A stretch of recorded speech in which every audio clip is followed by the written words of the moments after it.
एका मोठ्या हिरव्यागार जंगलात भोलू नावाचं एक अस्वल राहत होतं. भोलू खूप मोठं आणि ताकदवान होतं, पण त्याची खरी ओळख त्याच्या ताकदीमुळे नव्हे तर त्याच्या हुशारीमुळे होती. जंगलात जेव्हा कुणी अडचणीत सापडायचं तेव्हा सगळे म्हणायचे, भोलू नक्की काहीतरी मार्ग काढेल. एके दिवशी जंगलात एक अनोळखी पोपट उडत आला. तो दमला होता. त्याने सगळ्या प्राण्यांना सांगितलं, डोंगराच्या पलीकडे एका जुन्या वडाच्या झाडावर सोन्याचा मध असलेलं जादुई पोळं आहे. त्या मधाचा एक थेंब खाल्ला की वर्षभर कोणालाही भूक लागत नाही. पण त्या पोळ्याचं रक्षण एक चलाख काळा लांडगा करतो. हे ऐकताच वाघ, कोल्हा, माकड आणि लांडगा त्या पोळ्याकडे धावत सुटले. पण भोलूने घाई केली नाही. त्याने आधी जंगलातील मधमाशांना विचारलं, त्या पोळ्यापर्यंत पोहोचायचा सुरक्षित रस्ता कोणता? मधमाशा म्हणाल्या, जो घाई करणार नाही त्यालाच योग्य रस्ता सापडेल. भोलू शांतपणे पुढे निघाला. थोडं पुढे गेल्यावर त्याला 3 वाटा दिसल्या. पहिल्या वाटेवर चमचमणारी फळं पडली होती. दुसऱ्या वाटेवर मधाचा सुगंध येत होता. तिसरी वाट अगदी साधी होती.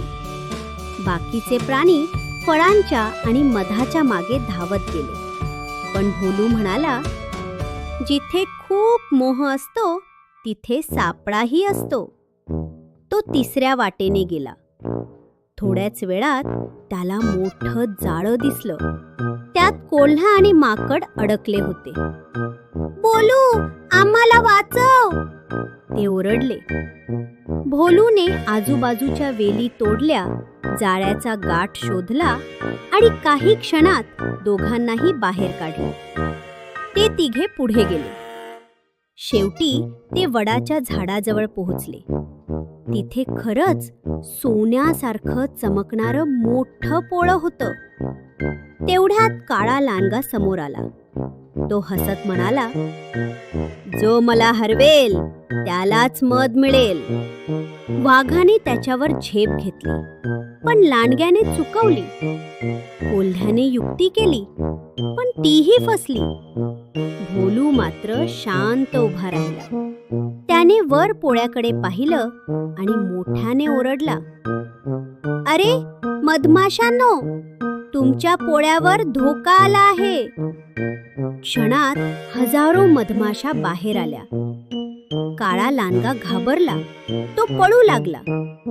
मधमाशांनी त्याचा पाठलाग केला आणि तो जंगलातून कायमचा निघून गेला. मधमाशांची राणी भोलूजवळ आली. ती म्हणाली, तू आमचं पोळं वाचवलंस. तुला हवा तितका मध घे. भोलू हसून म्हणाला, मला एकट्याला नाही, माझ्या सगळ्या मित्रांनाही मध मिळाला पाहिजे. हे ऐकून मधमाशा खूप आनंदी झाल्या. त्यांनी सर्व प्राण्यांना मध वाटला. तेवढ्यात पोपट पुन्हा आला आणि हसत म्हणाला, आजची खरी परीक्षा मध मिळवण्याची नव्हती, स्वार्थी आणि चांगल्या मनाच्या प्राण्यामध्ये फरक ओळखण्याची होती. सगळे प्राणी भोलूकडे पाहू लागले. घुबड म्हणालं, भोलू ताकदवान आहे म्हणून नाही, तर तो इतरांचा विचार करतो म्हणून तो जंगलातील सर्वात मोठा नायक आहे. त्या दिवसापासून जंगलात जेव्हा कुणी अडचणीत सापडायचं तेव्हा सगळे एकच नाव घ्यायचे, चलाख भोलू अस्वल. आणि भोलू नेहमी हसत म्हणाला, हुशारी तेव्हाच उपयोगाची जेव्हा तिचा उपयोग इतरांच्या आनंदासाठी केला जातो. मुलांनो, या गोष्टीतून आपल्याला काय शिकायला मिळालं? खरी हुशारी म्हणजे स्वार्थ न करता योग्य वेळी योग्य निर्णय घेऊन सर्वांची मदत करणे. मुलांनो, तुम्हाला ही मजेदार गोष्ट आवडली का? आवडली असेल तर लाईक करा, शेअर करा आणि आपल्या चॅनलला सबस्क्राईब करायला विसरू नका. पुन्हा भेटूया अशाच भन्नाट गोष्टींसोबत. Bye bye.